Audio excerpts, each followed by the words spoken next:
నేర్చుకున్న వాళ్ళకి ఏంటంటే ఇప్పుడు కాటన్ పీస్ మీదే మనం ప్రాక్టీస్ చేయాలి. అంతేకాని సిల్క్ మీద కానీ లైనింగ్ క్లాత్ మీద కానీ ప్రాక్టీస్ చేయకుండా కాటన్ పీస్ తక్కువలో దొరుకుతుంది మనకి చెయ్యాలి. కాటన్ చేసినప్పుడు ఏంటంటే ఇది మనకి అంచులు ఇస్తాడు ఈ చివరిని. ఈ అంచులు ఏంటంటే మనం ఎప్పుడు కూడా రైట్ సైడే ఉండాలి. ఎందుకంటే ఇది మనకి ఏదో కలిసి వస్తుందని చెప్పేసి ఇలా తిప్పేసి ఇటువైపు వేసేద్దాం అంటే అది కొంచెం కటింగ్ కూడా బాగా రాదు. అందుకే ఎప్పుడు కూడా ఈ అంచులు ఇది ఎప్పుడు కూడా రైట్ సైడే ఉండాలి. ఎప్పుడు కూడా ఇలా ప్రిపేర్ చేసుకున్న తర్వాత మనం పేపర్ చేసినటువంటి కటింగ్ దీన్ని ఇలాగా అమర్చుకొని ఏమైనా ఉంటే ఈ అడుగు భాగం కూడాను మనం ఒక స్కేల్తోని డ్రా చేసుకొని ఈ భాగం అంతా కట్ చేసేయాలి. ఎందుకు అది కట్ చేయాలా? ఎందుకంటే అప్ అండ్ డౌన్స్ లో ఉంటది ఈ క్లాత్ ఎప్పుడు కూడా అప్ అండ్ డౌన్స్ ఉంటది కాబట్టి కటింగ్ లో అలాగే మనకు వస్తుంది కాబట్టి ఇది ఎప్పుడు కూడా లెవెల్ చేసుకొని అప్పుడు దీన్ని ఇలా స్టిక్ చేసుకొని ఏదో ఒక బరువు సహాయంతో ఇలాగా పెట్టుకొని అప్పుడు ఈ పేపర్ కటింగ్ మీద ఇలాగా ఎప్పుడు కూడా ఇదే మార్కరే వాడాలి. కానీ చాక్ పీసులు కానీ ఏం వాడకూడదు. పెన్నులు కానీ పెన్సిల్స్ కానీ ఏం వాడకూడదు. ఎందుకంటే మనకు కనపడదు కాబట్టి ఈ చాక్ పీస్ మనకి మార్కెట్లో అవైలబుల్గా ఉంది కాబట్టి ఇది ఇలా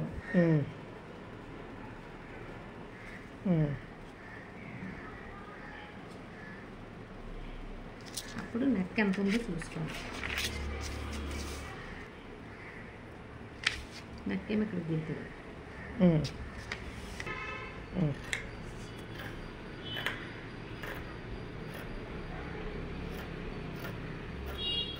కటింగ్ చేసినప్పుడు ఎప్పుడు కూడా క్లాత్ ఇలా ఎత్తకూడదు, ఇలాగే ఉండాలన్నమాట.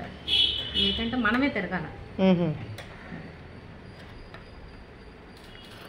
కొంచెం ఎక్స్ట్రా కటింగ్ అయినా పర్లేదు, పైకి ఎక్స్ట్రా అయినా పర్వాలేదు, కానీ లోపలికి చేయకూడదు. ఇలాగే ఉండాలి కానీ పైకి ఇలా ఎత్తికూడదు.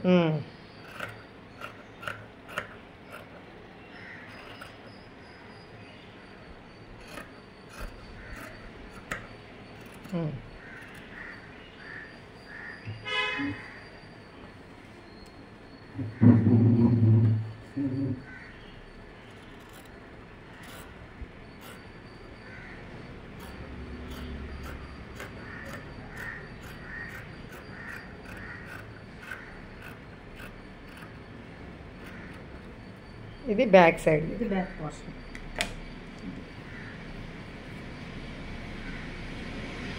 బాగుంది. యాక్చువల్లీ స్టార్టింగ్లోనే ఇది లెవెల్ అంటే స్కేల్ లేదు కాబట్టి ఇది కొంచెం అప్ అండ్ డౌన్స్ ఉంటుంది కాబట్టి ఇలా ఎక్స్పీరియన్స్ వాళ్ళు అయితే చేసేయగలరు.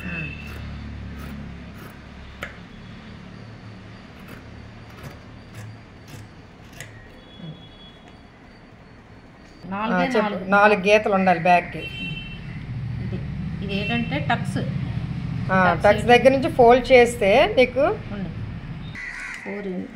4 గీతలు పైకి 4 ఇంచెస్ కొంచెం క్రాస్గా పెట్టుకొని నెక్స్ట్ టక్స్ కోసం అనమాట, వెనకాల బ్యాక్ టక్స్ అంతే. సేమ్ అలాగే ఇటు కూడా ఉంది కదా, ఇది కూడా సేమ్ అంతే అలా చిన్న కటింగ్ ఇస్తే అర్థమైపోతుంది.